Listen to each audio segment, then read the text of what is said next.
Olá, você que nos acompanha aqui na Com de UIC, seu comentário da lição da Escola Sabatina com a de UIC. Seja muito bem-vindo, você que nos assiste aí do outro lado da telinha.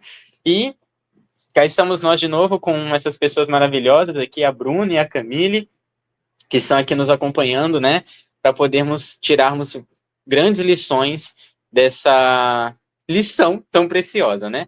Mas antes de mais nada, se você ainda não conhece o Ministério da Joyce Brasil, você pode estar conhecendo tanto pelo YouTube como também pelas outras redes sociais, como o nosso Instagram, @Joyce Brasil, e pode estar acompanhando aqui os vídeos, as novidades a respeito do congresso que está chegando, dos congressos passados também.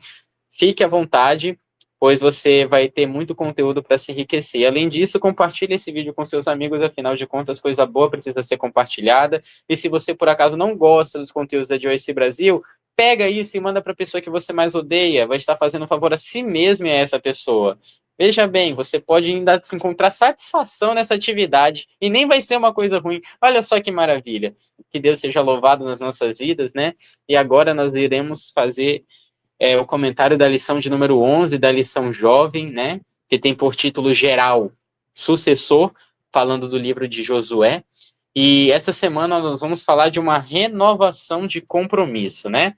O plano de Deus para Israel após a partida de Josué. Assim como Moisés se despediu do povo israelita e passou a sua liderança para Josué, agora chegava a hora desse servo de Deus também descansar de suas lutas, né? E como qualquer líder que entende o valor da continuidade da missão, ele sabia que se essa missão e esses valores não fossem transmitidos para o povo, para a próxima geração, tudo se perderia rapidamente. Ele viveu com os israelitas durante mais de 40 anos no deserto e ele viu que aquele povo tinha um histórico de infidelidade e incredulidade. Então, se constantemente Deus não estivesse renovando a sua aliança, se Deus constantemente não os estivesse relembrando das coisas que havia feito no passado, eles tenderiam a se esquecer. A vida no deserto era muito mais difícil e, portanto, possibilitava que eles entendessem a completa dependência que tinham de Deus. Isso, por si só, já é uma lição muito grande para a gente, porque quando nós nos encontramos em um ambiente de comodidade, podemos até ter a noção da presença de Deus conosco, mas é como se ela não fosse mais tão essencial para nós. E assim aconteceu com o povo de Israel. A vida em Canaã era muito mais confortável do que no deserto. Não tinha mais insegurança, a dependência do maná todo dia, o desespero diante da falta d'água, as lutas que enfrentavam no deserto que os forçavam a depender de Deus. Praticamente tudo isso desapareceu. Eles estavam em sua nova casa, né? E ali, na terra que manava leite e mel, eles poderiam confiar muito mais no prosseguimento das estações do ano, poderiam confiar que eles tinham algum controle de suas próprias vidas, né?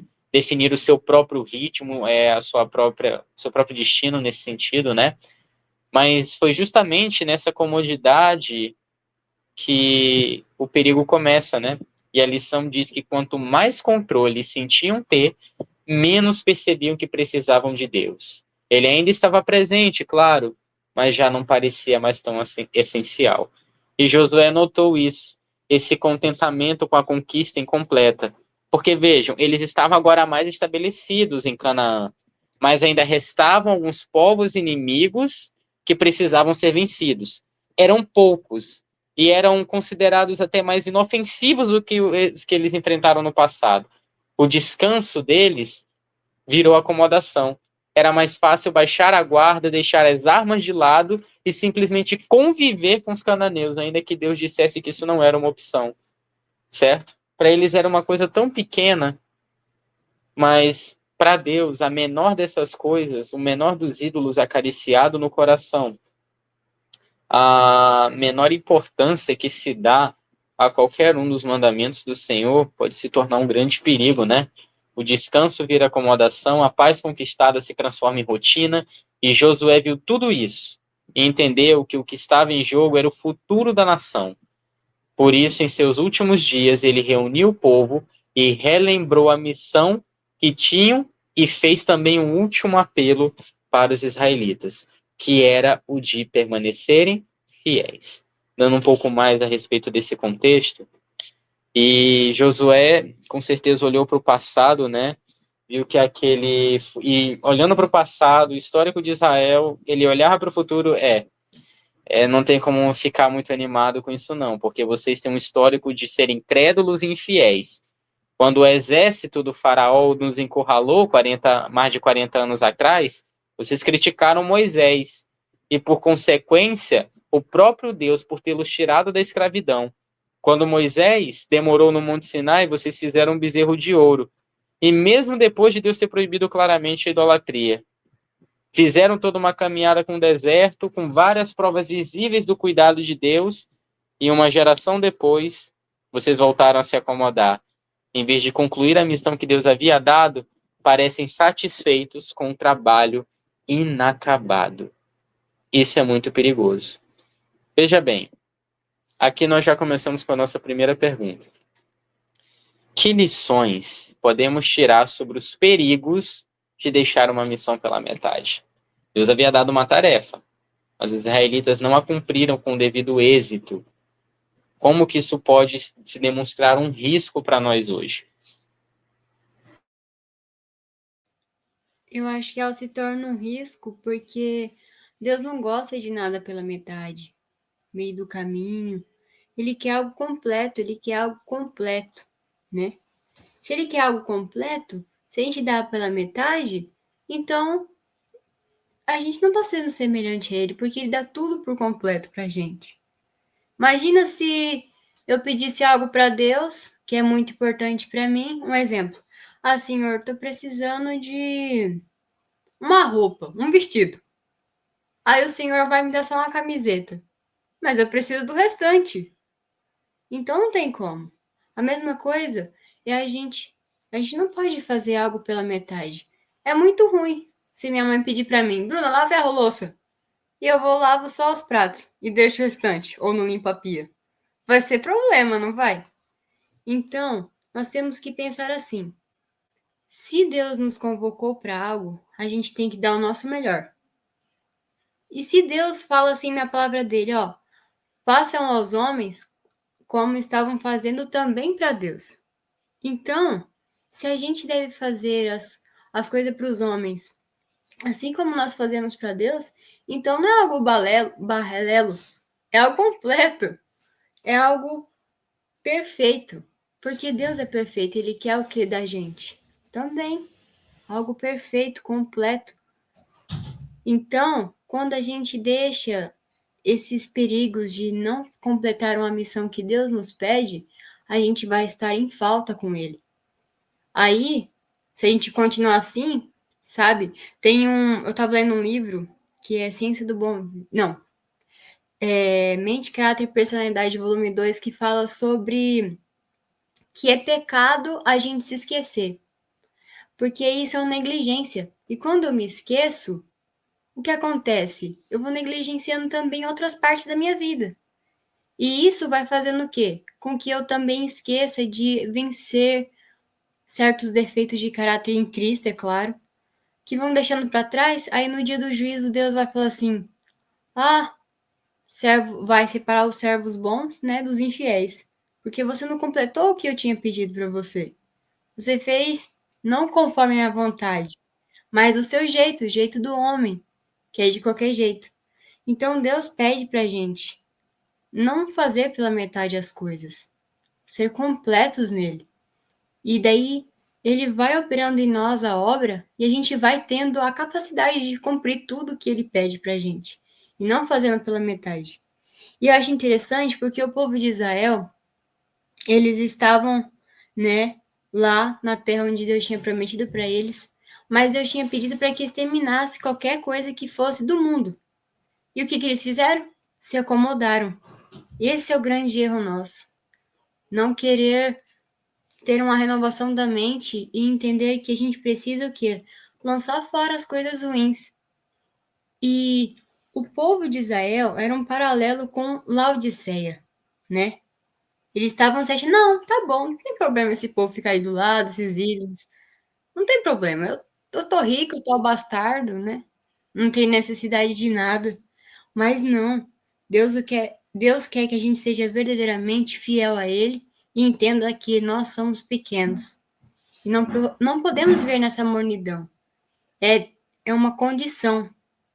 E Deus quer que a gente tome o lado dele, que é o quê? Perfeito, bom e agradável. Essa é a vontade de Deus.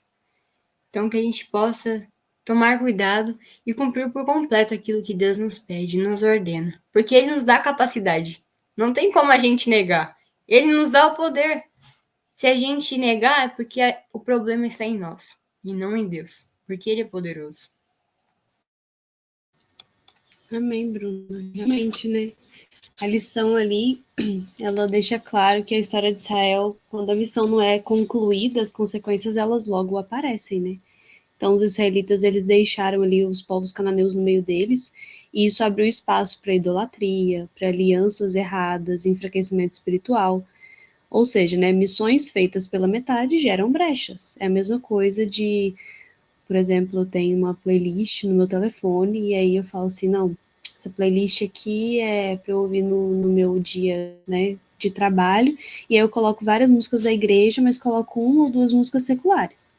Eu tô abrindo brechas. Aquilo ali é uma coisa que era, não, é só essa daqui dessa vez, depois eu paro de ouvir ela. Tipo assim, não, é 100%, 99% das músicas são de Deus, mas uma desse 1% aqui, ela tá sendo aquela música secular que é porque eu ainda gosto dela. O que vai acontecer? O que não é resolvido hoje pode se transformar num tropeço amanhã. Eu vou abrindo pequenas brechas e aquilo ali vai gerando consequências depois que eu posso me afastar de Deus, né? E isso nos ensina que a gente deve levar até o fim aquilo que Deus nos pede, porque a obediência por completo, ela garante proteção e crescimento espiritual. Então eu tenho que me posicionar para completar a minha missão e fazer aquilo que Deus me pede, né? Não pela metade, assim como a Bruna citou. Profundo. Vejam bem, quando a gente fala sobre missão pela metade, a gente também fala de um coração dividido, não é? E Deus ele não aceita compromisso pela metade, nem adoração pela metade, e não perdoa aquele que finge segui-lo. Lá em Josué, no capítulo 24, ele vai ver toda essa trajetória do povo de Israel e vai começar a contar para eles uma história. A história das promessas que Deus havia feito e tudo mais para eles e tal. A maneira de como Moisés e Arão livraram o seu povo do Egito, a maneira como eles foram conduzidos pelo deserto. E veja só, Josué então pede para que o povo permaneça fiel a Deus. E 4 vezes o povo de Israel diz: não, nós serviremos ao Senhor. Não serviremos a outro Deus de maneira nenhuma. Nós serviremos apenas a Deus. Mas Josué já sabia que o povo de Israel tinha um histórico de promessas vazias, promessas não cumpridas, certo? E ele não pediu nada do que ele mesmo não estivesse disposto a fazer, né? Lá em Josué capítulo 24, versículo 15, ele diz: se porém não agrada a vocês servir o Senhor, escolham hoje quem irão servir. Se aos deuses de seus antepassados, a quem aliás, deuses de seus antepassados serviram a lei do Eufrates, ou aos deuses dos amorreus em cuja terra vocês estão vivendo. Mas eu e minha casa, a minha família, serviremos ao Senhor. Ele não estava pedindo nada que ele mesmo não estivesse disposto a fazer. E a razão de que Josué repetiu essa petição várias vezes não era que ele estava tentando manipular os pensamentos e a consciência deles, mas ele sabia qual era o caminho correto. E era preciso que o povo de Israel estivesse realmente consciente da sua condição. O que vai determinar se nós teremos de fato compromisso com as coisas de Deus, é o nosso coração. E aí eu vou com vocês aqui para a segunda pergunta. Quais são os riscos de assumir compromissos com Deus sem colocar o coração por inteiro nisso?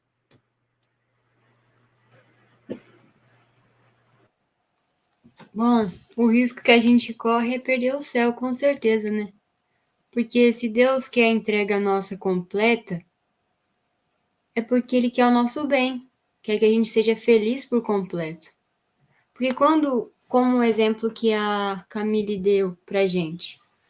Se a gente não colocar no trono do viver, né, só existe lugar para um e não para dois. E existe só dois senhores. Então, se eu fico um pé aqui, um pé lá, eu vou acabar cedendo pro que eu mais gosto, pro que eu mais me identifico. E quem a gente deve amar sobre todas as coisas, que vai nos dar liberdade, nos vai fortalecer, nos vai fazer ter felicidade plena, é Deus. Do contrário, são ilusões, né? E tristezas. Então, corremos um risco de colocar só um pouquinho do nosso, entregar só um pouquinho do nosso coração. Que nem a música do Congresso do ano passado, né? Eu me entrego muito pouco, né? Comprar que a minha fé, impura a minha justiça, mas puro Cristo é. Também fala do coração. Eu esqueci agora uma parte do hino, mas é muito bonito. Se você não ouviu, ou veja também a música do Congresso do ano passado, Cristo Justiça Nossa. Em Então, Cristo minha justiça completa posso ser? sim. Então, fala que a gente, assim, sabe, a gente fica assim, meio receoso, será que eu entrego tudo mesmo? Mas eu ainda gosto daquilo. Aqui, as coisas do mundo ainda me agrada ainda. Aquela música, como a Camille deu exemplo, aquela roupa, ou qualquer outra coisa, aquele alimento. Eu gosto. Mas o que Deus fala pra gente? Negar-se a quem? Negar a Jesus? Não. Negar-se a si mesmo. E assim tomar sobre nós a cruz de Cristo e seguir a Ele. Mas Ele já deu o fardo é leve. Então, que a gente possa ter esse compromisso com Deus completo e não só apenas um pouco, porque senão a gente vai ficar dividido e acaba o quê? A gente perde a melhor oportunidade nossa que é ter Cristo ao nosso lado, que é a vida eterna, que é tudo, né? Então, que nosso coração possa ser por inteiro, não só como palavras, promessas vazias, como o povo de Israel, mas que possamos ser o povo de Deus escolhido, peculiar, fazendo a vontade dele. E só nós vamos ter essa vontade se a gente ir largando cada vez mais as coisas que o mundo nos prende. Eu gosto muito de uma frase de Martinho Lutero que ele fala assim: eu achei que o velho homem havia morrido nas águas do batismo, mas o infeliz sabia nadar e agora eu tenho que matar ele todos os dias. É todos os dias que nós temos essa luta contra o nosso eu. Ele sempre quer viver de novo em nós. Ele sempre tem essa tendência, não, mas eu gosto daquilo das coisas do mundo. Por quê? Porque, infelizmente, nós vivemos num mundo onde nos tem muito influenciado. Mas a influência maior que deve reger a nossa vida é Deus. Por quê? As coisas do reino dele. Porque são vida, e vida eterna, e felicidade plena para um ser humano. Então, quando a gente entrega o nosso coração completo a Deus, a gente é completo nele. E isso é muito especial. Exatamente, né? Assim como a Bruna falou, né? E Josué também deixou muito claro, Deus ele não aceita uma adoração dividida, né? Promessas vazias.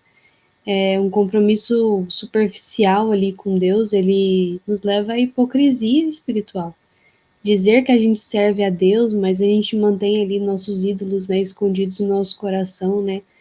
Às vezes, várias pessoas têm vários tipos de ídolos hoje em dia. A gente não adora ídolos, né, físicos, como o povo antigamente, mas nós temos trabalho, relacionamento, faculdade, rede social, enfim, jogos, são várias, a comida, né, apetite, enfim, são várias as coisas, os nossos ídolos que nós temos hoje em dia. E se nós não negarmos a nós mesmos todos os dias, uma hora essas coisas vão vencer. Tem até aquela historinha, assim, né, que eles contam sobre os dois cães, né, que, tipo, se você alimentar um e não alimentar o outro, qual que vai vencer na luta? O que vai estar alimentado, né? Então, o que a gente alimenta mais na nossa mente, no nosso coração, é o que vai vencer no final.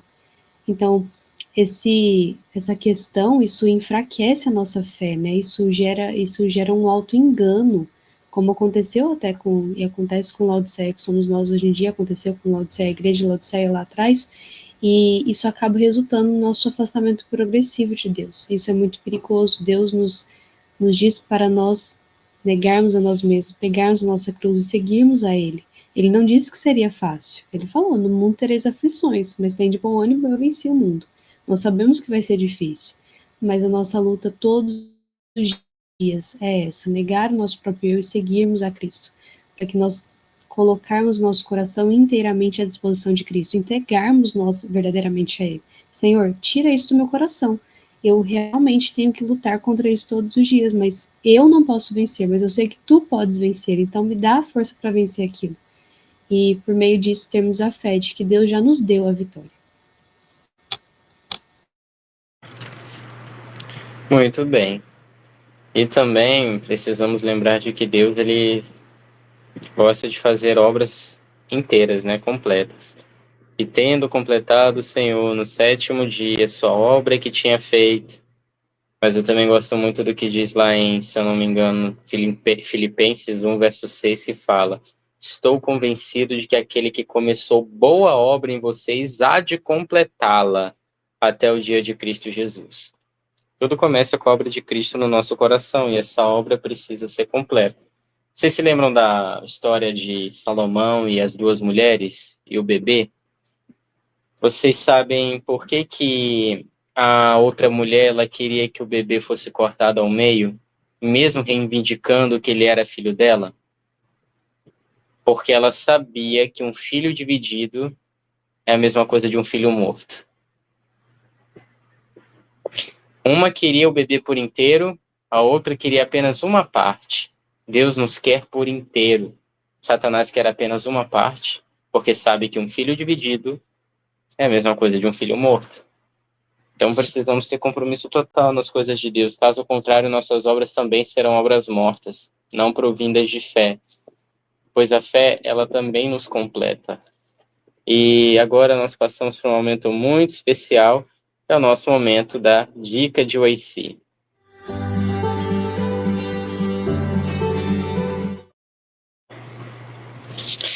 Nossa dica de OIC de hoje vai ser o livro Patriarcas e Profetas, no capítulo 49, As Últimas Palavras de Josué, que vai falar justamente desse momento final da vida dele, onde ele tenta ali restaurar a aliança do povo de Israel com o Senhor e fazer com que eles se voltem para Deus novamente, né? O fato de Josué insistir constantemente para que eles sejam fiéis mostra o quanto ele se importava com eles, né? E mostrava que eles deveriam estar protegidos contra absolutamente tudo o que fosse lhes afastar de Deus, né? E veja só, o povo de Israel, infelizmente, era um povo que fazia muitas concessões, né? E isso certamente se tornou a ruína deles, né? Josué convidou o povo a tomar uma decisão pública quando disse: escolhei hoje a quem servais, a quem servireis. E ele levou esse momento tão a sério que insistiu na conversa, pressionando com firmeza até se sentir mais seguro sobre a resposta deles. Jesus também fazia apelos aos indivíduos e também para multidões. E assim como Josué, às vezes ele repetia perguntas para testar o nível de compromisso da pessoa. Sabe quando você diz uma coisa que você tem convicção e a pessoa, para testar a sua convicção, ela fala: peraí, você tem certeza disso? Certeza que é assim? Na hora, sim, eu tenho. Tem certeza disso? Quase como se quisesse te induzir ao erro, né? Mas não foi o caso aqui. Por exemplo, Jesus, ele perguntou para Pedro: Pedro, você me ama? Ele disse: sim, Senhor, tu sabes que eu te amo. Ele falou: Pedro, tu me amas? E aí Pedro começa a se entristecer, mas fala: sim, Senhor, eu te amo. E o Senhor sabe bem disso. Até que ele pergunta pela terceira vez. E ele fala: sim, o Senhor sabe de todas as coisas e sabe que eu te amo. Pedro sentiu com cada pergunta o coração apertar. Mas aquela pergunta direta trazia à tona a lembrança dele, né? Só que ao repetir a pergunta, Jesus estava ajudando Pedro a voltar àquilo que realmente importava: seu amor por Cristo. Cada vez que ele perguntava, e Pedro dava a Pedro uma nova chance de confessar esse amor. Como se foram 3 vezes que eu neguei, mas dessa vez serão 3 vezes que confesso que te amo. Ou seja, quando a gente faz um apelo, um pedido espiritual, não é por nós. É Cristo que está chamando, e isso se dá no coração. E é preciso coragem, como a de Pedro naquele dia em que ele pregou em Jerusalém também. O mundo ainda precisa de pessoas que saibam fazer as perguntas que tocam o coração, que estejam dispostas a caminhar com quem está prestes a tomar uma decisão importante. O problema é que o diabo tenta de todas as formas nos distrair. E aí, chegamos à nossa última pergunta: como nós podemos nos proteger contra distrações e concessões que enfraquecem a nossa fé e também enfraquecem o nosso compromisso com Deus? Bom, a resposta está lá em Efésios, né? E se você tiver com a sua Bíblia aí, abre aí comigo também. Efésios, né? Capítulo 6, versículo 10 a 20, fala sobre a armadura de Deus. E se a gente quer vencer essas distrações, isso que está enfraquecendo a nossa fé, a gente precisa dela. E eu vou ler para a gente poder sempre estar inculcando isso na nossa cabeça. Diz assim: finalmente, meus irmãos, sedes fortes no Senhor e na força de seu poder. Revesti-vos de toda a armadura de Deus, para que possais estar firmes contra as astutas ciladas do diabo. Porque não lutamos contra carne e sangue, mas contra os principados, contra as potestades, contra os governantes das trevas deste mundo, contra as maldade espiritual em regiões celestiais. Portanto, tomai um pouco da armadura? Não, toda a armadura de Deus, para que possais resistir no dia mau, e havendo feito tudo, ficardes firmes. Portanto, estáis firmes, tendo cingido os vossos lombos com a verdade, a vestida e a couraça da justiça, e calçado os vossos pés na preparação do evangelho da paz, tomando sobretudo o escudo da fé, com o qual podeis apagar todos os dardos inflamados do maligno.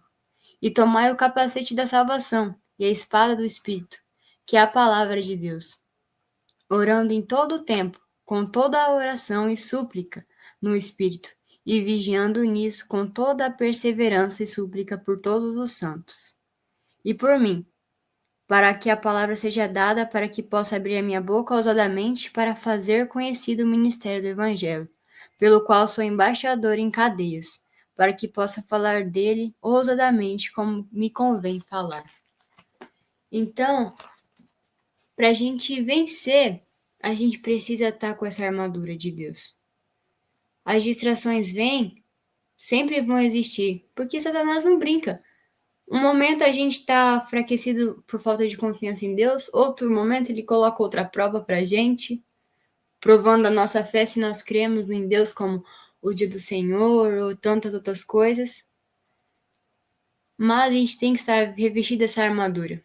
E essa palavra é poderosa. Ela surtiu o mesmo efeito no passado, como ela não pode surtir o efeito hoje também? Porque ela é criativa, ela opera em nós. Então, se a gente quer tirar essas distrações, por nós mesmos a gente nunca vai conseguir. Mas por Cristo atuando em nós, vivendo em nós, nós contemplando Ele, sendo transformados por Ele, aí sim a gente vai vencer todas essas coisas. Falta de fé, distrações e etc. Somente nele.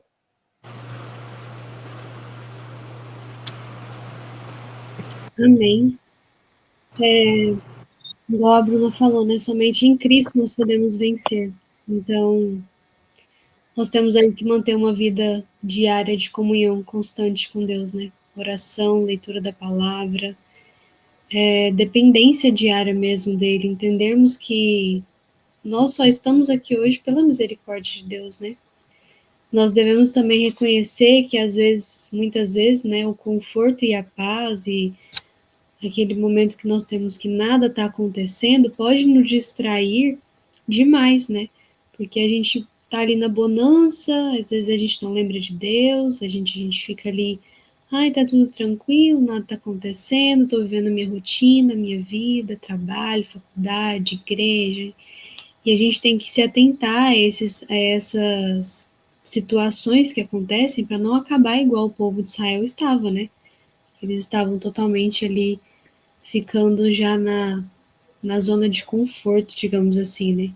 Então nós devemos renovar sempre o nosso compromisso com Cristo, lembrando que Ele é quem nos chama e nos fortalece. Ele nos chama para a missão, nos chama para sermos diferentes, para fazermos a diferença, né? E devemos também o quê? Eliminar os nossos ídolos modernos.